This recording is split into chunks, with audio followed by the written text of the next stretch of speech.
we are not the only people taking to the streets today around the world. In fact, already, as we were gathering, tens, if not hundreds of thousands of people have flooded the streets of London in solidarity. In Ghana, in Accra, they are flooding the streets for Palestine.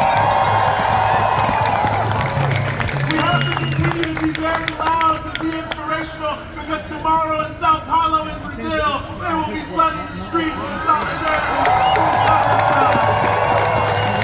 Free Palestine! Free Palestine! Long live Palestine! Long live Palestine! Now to start us off here today, I want to bring up a representative of one of the cornerstone organizations of this entire movement. Welcome to the stage, Mohammed from the Palestinian Youth Movement!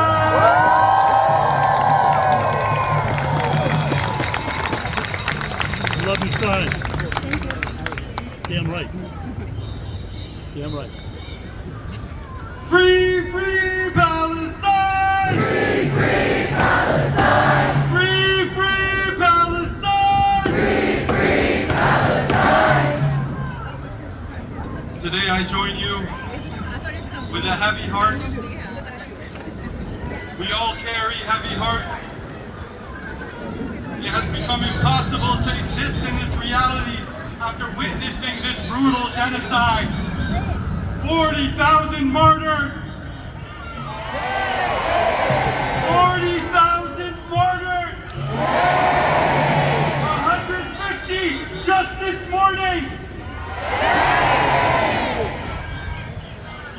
15,000 children, my cousins, found in bits and pieces.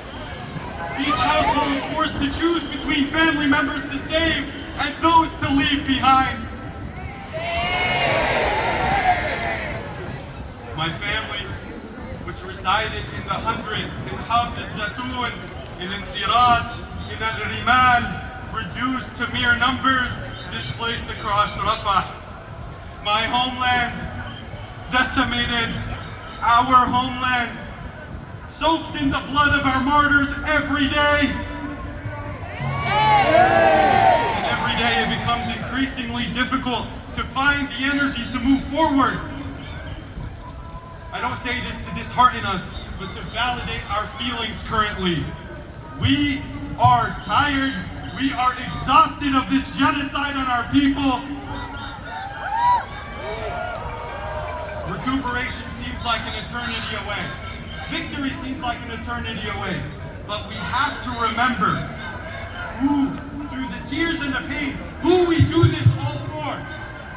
It is not for us, it is for the people in Gaza who exist as a who have been unwavering to the cause since the first night of the bloody campaign. I remember the first night like it was yesterday. They told me, we go to sleep knowing we might not wake up in the morning. The sun rises and we hope Gaza is still there. These were the first words uttered to me by my family members on the first night of this genocide. The worst night of their lives as they describe it. No internet, no connection to the outside world, just bombs raining down on them from every angle. The Gaza they knew, for all they knew, was no longer. For all they knew, they were the sole survivors. But when the morning came and the dust cleared, it became apparent to my family that this time was different.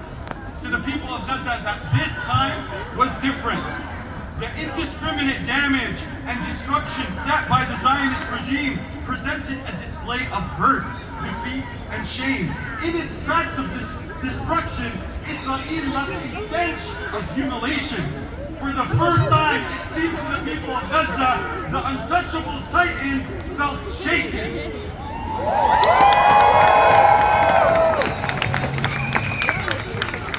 My family and I were drenched in tears of anticipation of what's to come, worried over our family in Gaza underneath the bombs, was them who came to comfort us. The people of Gaza, still drenched in the blood of the first martyrs. The people of Gaza swore to themselves an oath of Sumud. The resilience is a reminder of the enormous pride we should feel as the children of Gaza, the children of Palestine. I wish I was able to show you what Gaza was. Gaza has always represented a glimpse of what a free Palestine could look like. Even as Israel attempted for years to choke out the air from Gaza, our people continue to breathe life. Their existence was resistance, and that is why the hatred of Israel to Gaza runs deep, as it represents their failed colonial project.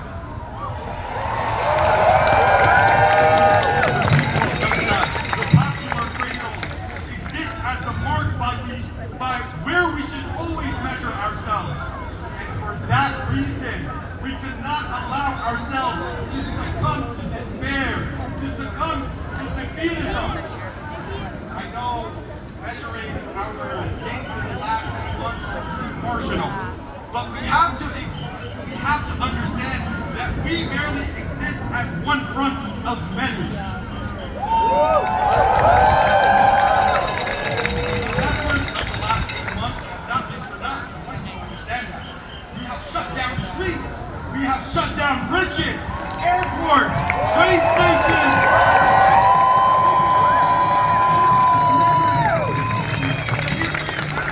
For a very long time, day in and out, we organized to clog the arteries of imperialism here within the belly of the beast.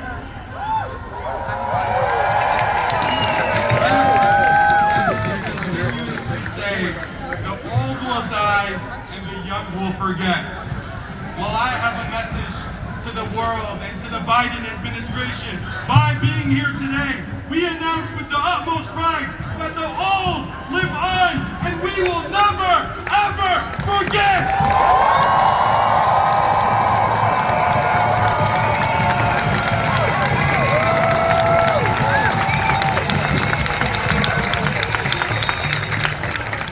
ومين قال الشعب مات؟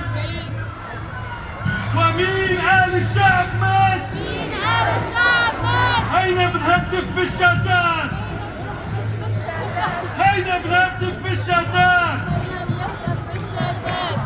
8 months of genocide, 8 months of bloodshed, and all week we've heard red lines. Biden said Rafah was a red line. Hundreds more dead.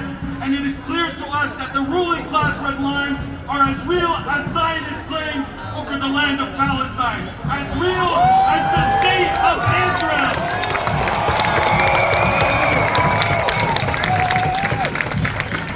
Biden, you're a liar. Biden, you're a liar. We demand a ceasefire. We demand a ceasefire. Biden, you're a liar. Biden, you're a liar.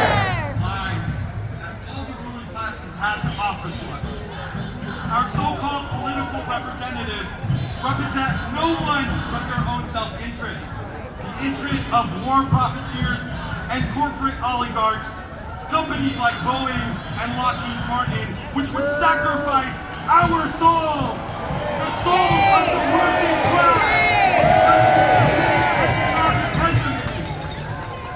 Shame!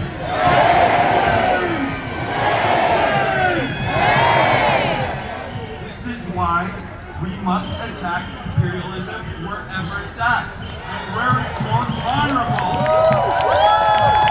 At its arteries. You hear me? We gotta attack it where? At its arteries. So what does that mean? Well, my God.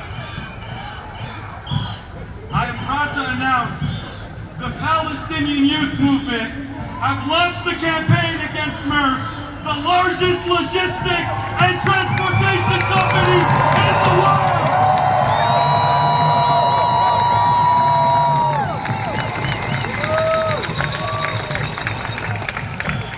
You may not know Maersk, but they have remained in the shadows as a profiteer of genocide, shipping about 30% of arms components for Northrop Grumman, Woodward, Raytheon, and Lockheed.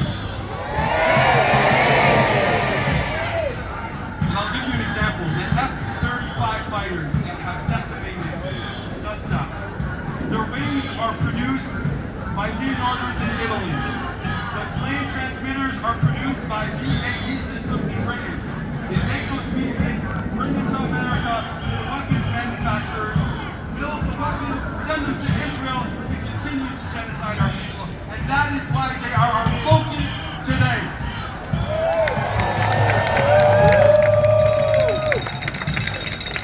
We highlight Earth as a major artery of imperialism. And through shutting down these war profiteers, we will sever a major supply chain of weapons and transport that has continuously murdered our people. Logistic companies have long gone untouched, but that changes today with us. The good-faced people of the world that have shown up today, will you join us in this next era as we knock down Satan?